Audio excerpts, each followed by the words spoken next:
हमेशा वो तमाम बुराया जो अल्लाह ताला ने मना किया है दूसरे ममालिक के मुकाबले में वो पाकिस्तान में सबसे ज़्यादा है। पाकिस्तान का मतलब मैंने कभी भी नहीं कहा ला इलाहा इल्लल्लाह। मैंने कहा पाकिस्तान का मतलब पाक होली लैंड। पाकिस्तान का मतलब ला इलाहा नहीं है, ये आपकी गलत फहमी। आपका भाई है, आप एक नेक इंसान है, आपका भाई चोरी करता है, आप बोले चोरी मत करो, वो चोरी करने लगेगा तो मैं आपको दोषी ठहरा सकता हूँ भाई साहब? रफी भाई, आपका भाई अगर चोरी करने लगा, आप बोलेंगे मत करो, फिर भी कर रहा हो, बोलूंगा रफी आप नाकामयाब है, आप खराब इंसान है, बोल सकता हूं मैं? खराब इंसान है बोल सकता हूं? हाँ क्या नहीं? अस्सलाम वालेकुम जाकिर नाइक, मैं आपका बहुत बड़ा फ़ैन हूँ और आपके बयान हमेशा सुनता रहता हूँ।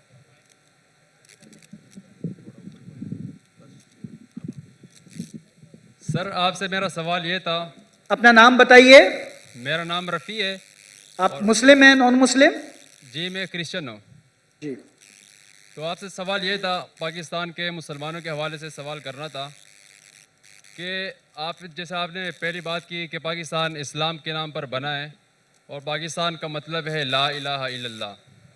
तो मेरा सवाल ये है कि पाकिस्तान में इतने ज़्यादा उलमा कराम है, इतने ज़्यादा मदारस है और पाकिस्तान में सबसे बड़े बड़े तबलीगी इज्तिमाआत होते हैं, लेकिन अगर दूसरी साइड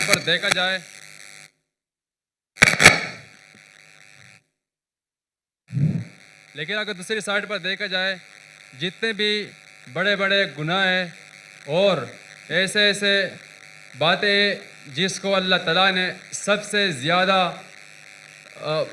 मतलब मना किया हुआ है, तो उन मामलात में पाकिस्तान बाकी ममालिक से पहले नंबर पर है। अच्छा, वो तमाम बुराया जो अल्लाह ताला ने मना किया है दूसरे ममालिक के मुकाबले में वो पाकिस्तान में सबसे ज़्यादा। तो अगर कोई तबलीगी हमारे पास आता है, यानी किसी दूसरे मुल्क में आता है, गैर मुस्लिम को इस्लाम की दावत देता है कि आप इस्लाम में आ जाओ और अच्छाई की बातें करता है, तो मैं इनसे वो सवाल कर सकता हूँ कि वो तमाम बातें जो हम में है वो तुम में नहीं है। यानी हम अदल और इंसाफ पर यकीन रखते हैं, हम झूठ नहीं बोलते, हम। भाई सवाल पूछिए, सवाल क्या है आपका? तो मेरा सवाल यही है कि क्या ये पाकिस्तान के उलमा कराम की नाकामी है या इसकी क्या वजह है?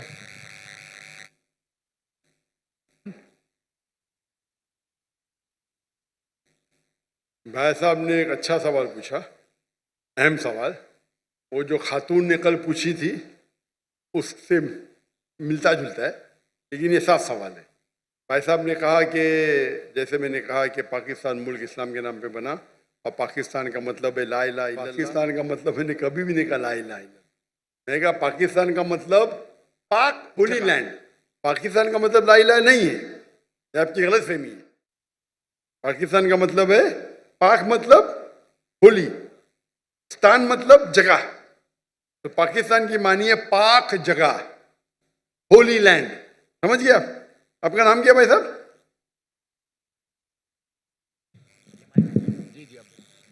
मेरा नाम रफ़ी है। रफी, रफी भाई। ईसाई आपने कहा, क्रिश्चियन है? जी जी हाँ। तो रफी भाई ने सवाल किया था कि पाकिस्तान में कई बड़े उलमा हैं, कई हिस्से में होते, उसके बावजूद यहाँ हम देखते हैं कि बड़े बड़े गुनाह होते जो बाकी मुल्क में नहीं होते। तो इसे क्या समझे हम? सवाल क्या है? तो उन्होंने बोला सवाल है कि हम कहेंगे कि यह उलमा की नाकामयाबी है। क्या है इसका जवाब? है कि पाकिस्तान इस्लाम के नाम तो बन गया, कायम हो गया, लेकिन आप अगर मुझे पूछेंगे कि भाई साहब ने सही कहा कि यहाँ बड़े बड़े उलमा है, मैं भी यहाँ के उलमा की इज्जत करता हूँ, बड़े बड़े हैं, बड़े दानिश्वर है, बड़े बड़े लेक्चर्स होते, बड़े बड़े इज्तिमा होते, लेकिन यहाँ हम देखते हैं कि काफी गलत काम भी हो रहे हैं। एक चीज है कि अगर कोई दाई तकरीर करता है और अगर माशरा उसको फॉलो नहीं करता है, आप वो दाई पे दोष नहीं डाल सकते।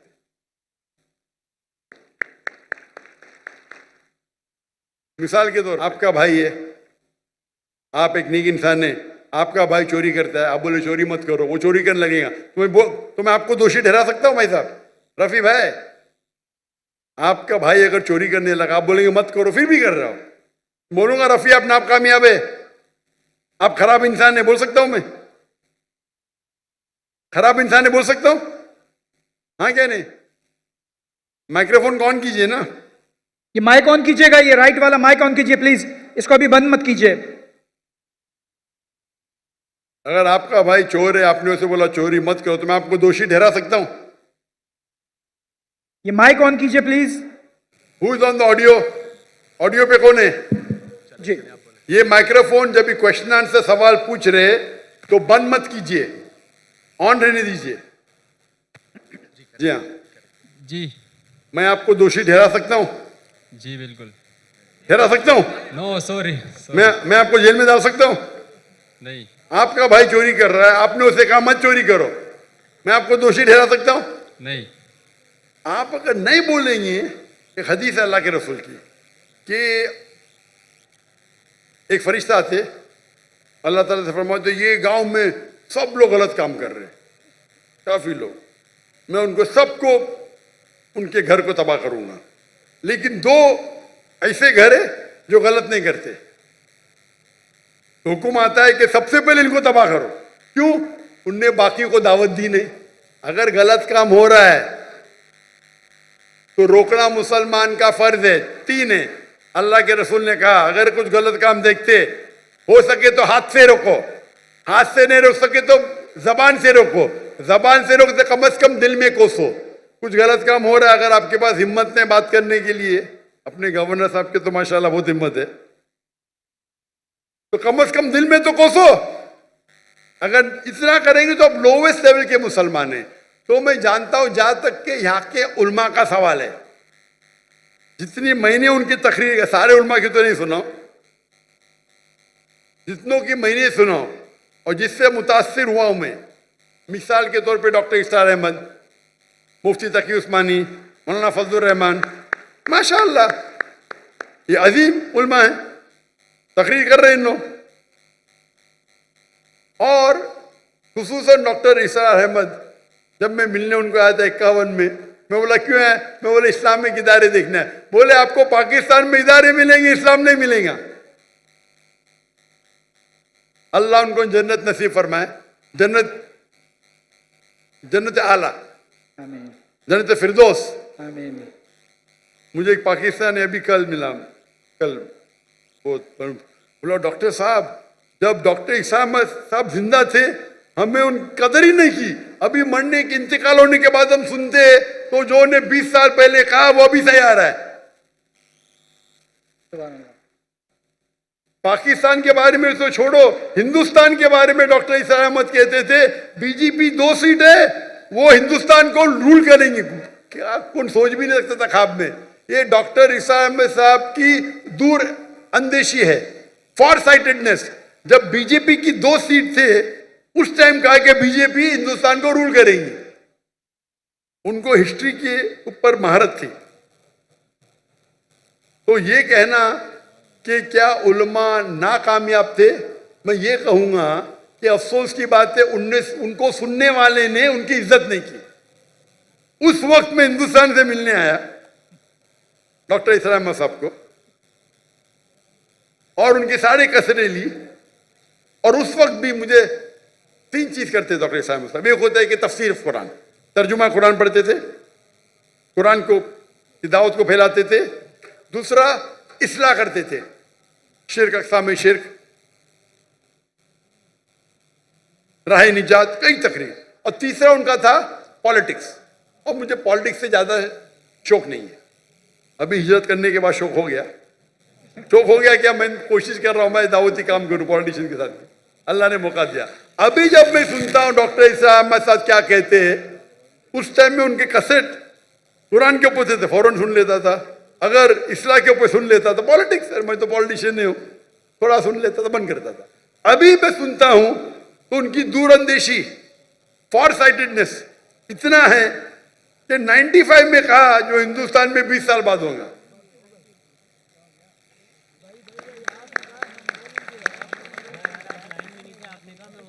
तो यहाँ के उल्मा माशाअल्लाह, जितने मैंने सुना माशाअल्लाह अच्छे हैं। वो अफसोस की बात है कि लोग ने कदर नहीं किया उनका। तो आपको ये देखना चाहिए कि जिनके पास हक है बात करने का, आप बात करो। अगर यहाँ का माशरा तय नहीं है तो ये सिर्फ उल्मा की जिम्मेदारी नहीं है, सारी उम्मत की जिम्मेदारी है। दावा देना हर एक के लिए, मुसलमान के लिए फर्ज है। अगर आप दावत नहीं देंगे तो जन्नत में नहीं जाएंगे। सूरह अल असर के साथ, सूरह असर सूरह नंबर 103 आयत नंबर 1, 2, 3, वल असर, अल्लाह ताला वक्त की कसम खाते, इन्नल इंसान लफी खुस्र, बेशक इंसान खसारे में है, लॉस में है, सिवा इल्लल्लज़ीना आमनू व अमिलु सॉलिहाती व तवासौ बिल हक़्क़ व तवासौ बिस सब्र। सिर्फ वो लोग खसारे में नहीं है जो लोग के पास ईमान है, अमल सॉलिहात है, व तवासौ बिल हक़्क़, लोगों को दावत देते हैं, व तवासौ बिस सब्र। तो दावत देना हर एक का फर्ज है। तो मेरी ये इल्तिजा है मेरे पाकिस्तानी भाइयों और बहनों से, नंबर 1, क्योंकि मैं पाकिस्तानियों से बाहर ज्यादा मिलता हूं, यहां भी मिल रहा हूं माशाअल्लाह, पाकिस्तानी लोग ज्यादा मुतासिर है अमेरिका के साथ। उनकी हयात मकसद, मैं कल तकरीर किया था, हमारी जिंदगी का मकसद क्या है? अमेरिका जाना, यूके जाना, वेस्टर्न। और मुझे क्या बोलते, अरे हालात पाकिस्तान के बहुत बुरे इसलिए मैं जा रहा हूं। अरे बुले किया किसने हालात को? आपने, उन्होंने। उसके बावजूद पाकिस्तान अमेरिका से 100 दर्जा बेहतर है आखिरत के लिए, 1000 दर्जा, माफी चाहता हूं। आप पाकिस्तान में रहेंगे, जन्नत के जाने के इम्कान 1000 गुना ज्यादा है बनिस्बत अमेरिका में। और ये डंकी की चोट पे कहता हूं। और मेरे तकरीर की वजह से माशाअल्लाह गिनती तो ने हजारों, टेंस ऑफ थाउजेंड पाकिस्तानी जो माइग्रेट करने वाले थे यूरोप में, अमेरिका में, माशाअल्लाह उन्होंने अपना इरादा बदल दिया। जहां तक कि यहाँ के माशरे की सवाल, जैसा मैंने कहा, गवर्नर साहब आपके साथ है, आप भी साथ दीजिए। और हमेशा अल्लाह और अल्लाह के रसूल के बात पे जुड़ जाइए। अल्लाह ताला फरमाते सूरह इमरान में, सूरह नंबर 3 आयत नंबर 103 में, वातसिमू बिहब्लिल्लाहि जमीअन वला तफरक़ू, वातसिमू बिहब्लिल्लाहि जमीअन वला तफरक़ू, अल्लाह की रस्सी को मजबूती से पकड़े और आपस में मत बंटो। ये कहने के लिए मेरे को गौर से सुनो पाकिस्तानी भाइयों और बहनों, उसका मतलब नहीं कि आप कुरान और अल्लाह के रसूल के साथ जुड़ो, कोई पार्टी के साथ मत जुड़ो। अगर दुनियावी पार्टी के साथ जुड़ेंगे तो कुर्सी के चक्कर में अल्लाह और अल्लाह के रसूल को पीछे छोड़ देंगे। तो पार्टी करेंगे तो नफरत पैदा होगी, गवर्नमेंट में तनाव रहेगा। आप एक मुसलमान उम्मा जैसे जाओ, एक अपने दूसरे उम्मती भाई के पास। ये पार्टी छोड़ो, जो भी पार्टी इधर है, ये पार्टी को बाजू रखो, कोई कुरान हदीस में पार्टी का जिक्र नहीं है। आप एक मुस्लिम जैसा जाओ, दूसरे मुस्लिम से मिलो। ये पार्टी के चक्कर में, कुर्सी के चक्कर में आखिरत चली जाती है। तो इसीलिए आप सब लोग साथ में हो, मोहब्बत से बात करो। और ये बात करना चाहिए कि इसके वजह से आपकी भी आखिरत बनेगी, हमारी भी बनेगी। हम क्या करते हैं कि इस्लाम के नाम पे गलत फहमियां फैलाते हैं, इस्लाम के नाम पे गलत काम करते हैं और फिर इस्लाम बदनाम हो जाता है। इसीलिए मैं कहता हूं, इस्लाम जानने के लिए मुस्लिम को मत देखो, डॉक्टर जाकिर नायक को मत देखो, कुरान और हदीस पढ़ो। अगर कोई इंसान को देखने का है, बेस्ट एग्जाम्पल मोहम्मद सल्लल्लाहु अलैहि वसल्लम, उससे बेहतरीन आपको मिसाल मिलेंगी ही नहीं। उसके बाद हमारे खुलफा राशिदीन है, उनकी जिंदगी देखो। आज के मुसलमान को देखेंगे तो आप इस्लाम छोड़ देंगे। हमारी हालत बुरी है। हम कमजोर है, हम बात भी करने को डरते हैं। 40,000 से फिलिस्तीन भाई हमारे मर गए, हम मुंह भी नहीं खोल सकते। अल्लाह ने आपको ताकत दी है, हथियार दिए, काहे के लिए? काहे के लिए? हमारे मुसलमान भाई का कत्ल हो रहा है, जेनोसाइड खुल्लम खुल्ला लाइव टेलीकास्ट हो रहा है। क्या कर रहे हैं हम? अभी 1 साल पूरे हो जाएंगे कल, 16 कैलेंडर के हिसाब से 1 साल पूरे होंगे। 11 दिन पहले लूनर कैलेंडर के हिसाब से 1 साल पूरे हुए। और एक बड़ा मजमा था टर्की में, मैंने ऑनलाइन किताब की थी उसके ऊपर, और बड़े बड़े उलमा थे उस तकरीर में, तो मैंने भी किताब की उधर 10 मिनट की। मैं पाकिस्तान के आने के पहले वो किताब की मलेशिया से। तो इंशाअल्लाह अगर आप अल्लाह और अल्लाह के रसूल के बात पे एक हो जाएंगे, अल्लाह ताला आपके साथ रहेगा। और इंशाअल्लाह उम्मीद करता हूं कि इंशाअल्लाह पाकिस्तान मानी की तौर पे पाक हो, इंशाअल्लाह पाक हो, ताकि इस सरजमीन पे कोई गुनाह ना हो। इंशाअल्लाह दुआ करते। आज नहीं तो कुरान में तो लिखा है ये वक्त आएगा, चाहे आप जिंदा रहे मैं जिंदा रहे। कुरान में तो लिखा हुआ है, जो मैंने आयत कोट की 3 जगह पे, इंशाअल्लाह 7 साल तक के सारी धरती पे इस्लाम की शरीयत नाजिल होंगी और इंशाअल्लाह सबसे अमन का मौका रहेगा उस वक्त।